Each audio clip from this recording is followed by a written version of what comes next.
اور یہ صورتحال ہے کہ اب یہ کہا جا رہا ہے کہ یہ جو ٹکراؤ کی پالیسی ہے مسلم لیگ نون کے لیے، شریف خاندان کے لیے اور مسلم لیگ نون کے ان لوگوں کے لیے جن پر مقدمات ہیں، جن کے خلاف ضمانتیں جو ہیں وہ منظور ہو چکی ہیں، ایسے لوگوں کے خلاف اب جو مشکلات ہے وہ بڑھے گی۔ یقیناً اس کا رد عمل ضرور آئے گا اور آنا بھی چاہیے، جو پاکستان کی عوام کی جانب سے اب پرزور مطالبہ کیا جا رہا ہے سپریم کورٹ آف پاکستان سے کہ اب انف از انف، اب ایکشن لینا چاہیے مریم نواز صاحبہ کی ٹویٹس کے حوالے سے، جو وہ اداروں سے ٹکراؤ کی جو پالیسی انہوں نے اختیار کی ہوئی ہے، جس طریقے سے لاہور نیب پر حملہ کیا گیا نواز شریف کے جو بیٹی ہیں مریم نواز صاحبہ کی جانب سے، اور کارکنان کی جو ایک پرتشدد ایک ٹیم تیار کی جا رہی ہے، ایسی صورتحال میں اب اداروں کو ایکشن لینا چاہیے اور اداروں کو اب کسی قسم کی معافی نہیں دینی چاہیے۔ اس کی وجہ یہ ہے کہ عوام کو بزن کیا جا رہا ہے، ان اداروں سے عوام کو اکسانے کی کوشش کی جا رہی ہے۔ تو یہ مسلم لیگ نون کا تو ایسی ساری صورتحال میں اب یہ کہا جا رہا ہے کہ یہ ٹویٹس جو ہیں یہ شریف خاندان کو مہنگی پڑیں گی اور یہ مریم نواز کو مہنگی پڑیں گی، یہ نواز شریف کو مہنگی پڑیں گی۔ بات کر لیتے ہیں کہ آج کا دن بڑی اہمیت کا حامل ہے، وہ اس کی وجہ یہ ہے کہ آج قومی اسمبلی کا مشترکہ اجلاس ہو رہا ہے فیٹف کے معاملے پر، اور آج کا دن یہ فیصلہ کرے گا کہ پاکستان کی مشکلات بڑھیں گی یا پھر کم ہوگی۔ اس کی وجہ یہ ہے کہ جو فیٹف کے معاملے پر جو بل ہیں اگر وہ آج پاس ہو جاتے ہیں، جو یقیناً پاکستان کو بہت بڑا ایک اعزاز حاصل ہوگا، پاکستان کو بہت بڑا ریلیف ملے گا، اور ہو سکتا ہے کہ جس طریقے سے حکومت پاکستان کی ٹیم اور وفاقی حکومت کی جو ٹیم ہے وہ جو کام کر رہی ہے فیٹف کی لسٹ سے نکلنے کے لیے، گرے لسٹ سے نکلنے کے لیے، اور اس حوالے سے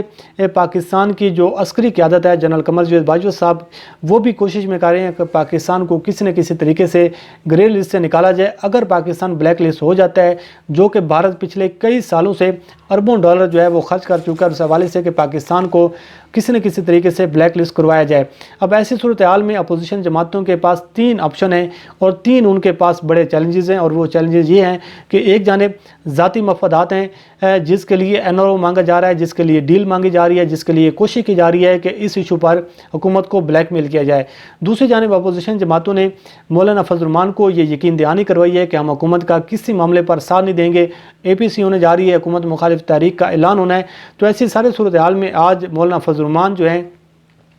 وہ باہر بیٹھ کر یہ تماشا دیکھ رہے ہیں کہ اپوزیشن جماعتیں کیا ایک بار پھر بے نقاب ہوتی ہیں، پھر عوام کے سامنے ان کی تذلیل ہوتی ہے یا نہیں ہوتی۔ لیکن ایسی صورتحال میں اپوزیشن جماعتیں بڑی کشمکش کا شکار ہیں۔ تیسری صورتحال یہ ہے کہ اپوزیشن جماعتیں اگر فیٹف کے معاملے پر حکومت پاکستان کا ساتھ نہیں دیتی اور ان کے ساتھ کھڑی نہیں ہوتی تو پھر عوام کی جانب سے جس رد عمل کا سامنا کرنا پڑے گا یقیناً وہ بھی ایک اچھا خاصا رد عمل ہوگا۔ تو ایسی صورتحال میں اب توقع یہ کی جا رہی ہے کہ حکومت جو ہے وہ فیٹف کے بل پاس کروانے میں کامیاب ہو جائے گی، لیکن خواجہ آصف کی جانب سے ایک اشارہ یہ بھی آ رہا ہے کہ اس سارے معاملے پر وہ عدالت بھی جا سکتے ہیں۔ اب دیکھتے ہیں کہ اس حوالے سے آج کیا صورتحال ہوگی، اس سے بھی آپ کو آگاہ کریں گے۔ آخر پر ہم بات کر لیتے ہیں کہ وظیفہ خوروں سے اب ان کے اپنے صحافی جو ہیں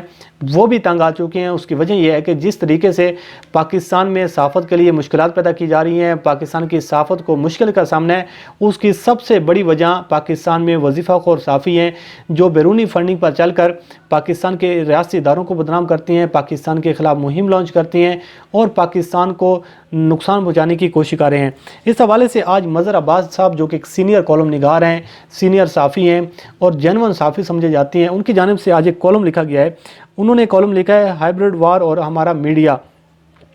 اور اس حوالے سے آپ کو اچھی طرح اندازہ ہے کہ آرمی چیف کا بھی ایک بیان سامنے آیا تھا کہ پاکستان کو سب سے زیادہ جو دشمن ممالک اور دشمن عناصر کی جانب سے جو سامنا ہے وہ 5th جنریشن اور ہائبرڈ وار جو ہے اس کا پاکستان کو سامنے، جس کے ذریعے پراکسی وار لڑی جا رہی ہے، پاکستان کو اندرونی طور پر کھوکھلا کرنے کی کوشش کی جا رہی ہے۔ اس حوالے سے آرمی چیف کا یہ کہنا تھا کہ اس کے خلاف حکومتی جو پالیسی ہیں، حکومتی پالیسیوں کے تحت اقدامات اٹھائے جائیں گے، اور آپ نے دیکھا کہ پچھلے 3-4 روز سے کچھ صحافیوں کے خلاف مقدمے بھی درج ہوئے ہیں۔ تو ایسی صورتحال میں مظہر عباس صاحب کا یہ کہنا ہے کہ ایک طاقتور اور ایک آزاد میڈیا جو ہے اس کی اگر پاکستان کو ضرورت ہے، اگر پاکستان کے ریاستی اداروں کو ضرورت ہے تو پھر اس کا حل پابندیاں نہیں ہیں، اس کا حل جو ہے اس طریقے سے نہیں ہے کہ پاکستان پر پابندیاں لگائیں، صحافت پر پابندیاں لگائیں، لوگوں پر مقدمات درج کریں۔ اور انہوں نے اس حوالے سے کہا ہے کہ پاکستان کو یہ بھی مسئلہ ہے ہماری صحافت میں کہ بدقسمتی سے کہ ایسے عناصر پاکستان کی صحافت میں گھس بیٹھے ہیں کہ جو جھوٹی خبروں کے ذریعے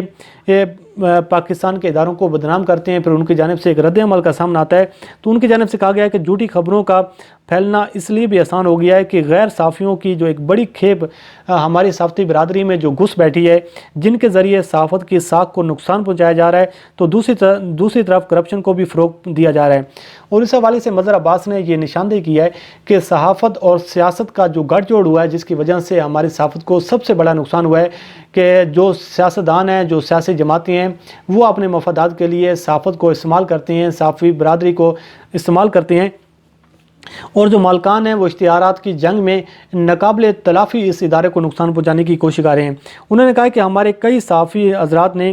صحافت کی حدود کو بھی پار کر رکھا ہے، اور ہم سیاستدانوں اور حکمرانوں کے اتنے قریب چلے گئے ہیں کہ کبھی ہم انہیں مشورہ دیتے ہیں کہ یہ جو الیکشن ہے یہ ملتوی کر دیے گئے ہیں، یہ ملتوی ہو جائیں گے، آپ کو پیغام دیا جا رہا ہے، اور دوسری جانب یہ کہا جا رہا ہے کہ آپ جیت جائیں گے۔ انہوں نے شہباز شریف کے حوالے سے بھی وہ بات کی کہ جب شہباز شریف کو پیغام دیا گیا ایک صحافی کی جانب سے کہ آپ کو وزیر اعظم بنایا جا رہا ہے، اور مظہر عباس صاحب نے کہا کہ شہباز شریف اتنے بھولے ہیں کہ وہ اپنی کابینہ فائنل کرنے کے لیے پھر وہاں پہنچ گئے، اور انہوں نے کہا کہ جب